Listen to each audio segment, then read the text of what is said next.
Mes chers camarades, je vous apporte le salut fraternel des syndicats de l'Isère et particulièrement de ceux qui m'ont mandaté pour venir à cette tribune. Après Sarkozy qui a confisqué les assédiques pour faire Pôle emploi, l'étatisation se poursuit avec Macron qui opère la confiscation de la formation professionnelle en imposant le compte pénico-formation. Je n'oublie pas que Hollande avait lui aussi, avec la loi El Khomri, porté un coup à notre édifice social.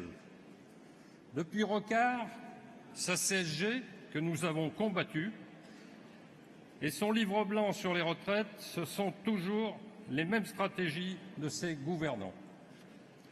Les conséquences des conditions de travail qui se dégradent, burn-out, une explosion des arrêts de travail, notamment chez les plus de 60 ans.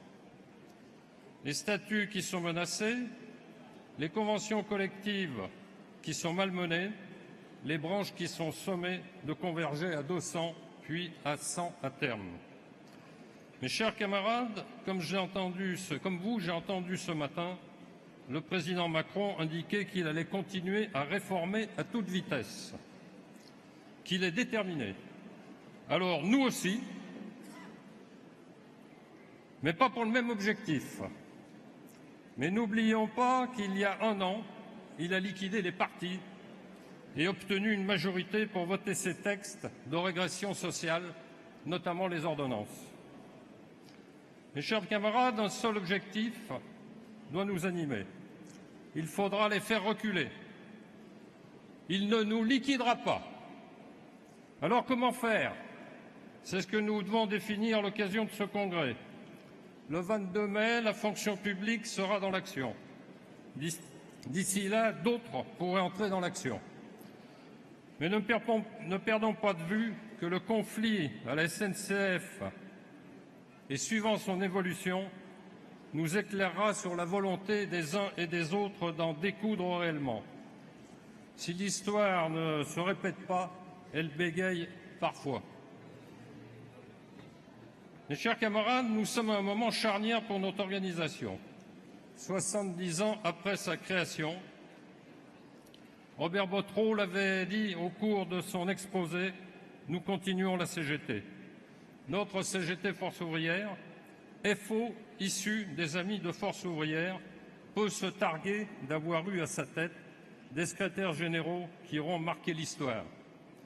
Il en sera de même pour toi, Jean-Claude.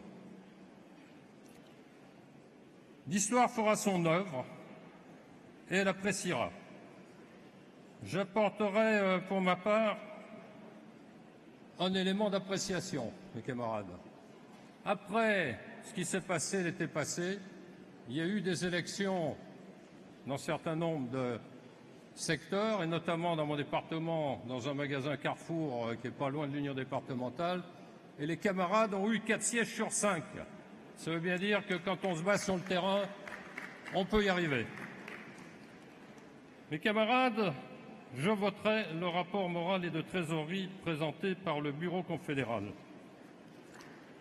Mes chers camarades, une nouvelle page va s'ouvrir avec l'élection d'une nouvelle commission exécutive, nouveau Bureau confédéral et un nouveau secrétaire général. Nous aurons un chef et comme disait l'excité d'Evry, Manuel Valls, un chef, ça doit cheffer. Je ne doute pas que ce sera le cas avec Pascal. Et j'ajouterai qu'un syndicat, ça doit syndiquer, mes camarades, pour assurer le développement de notre organisation qui doit viser à reprendre sa place historique, la première. Vive la Confédération générale du travail, Force ouvrière, mes camarades.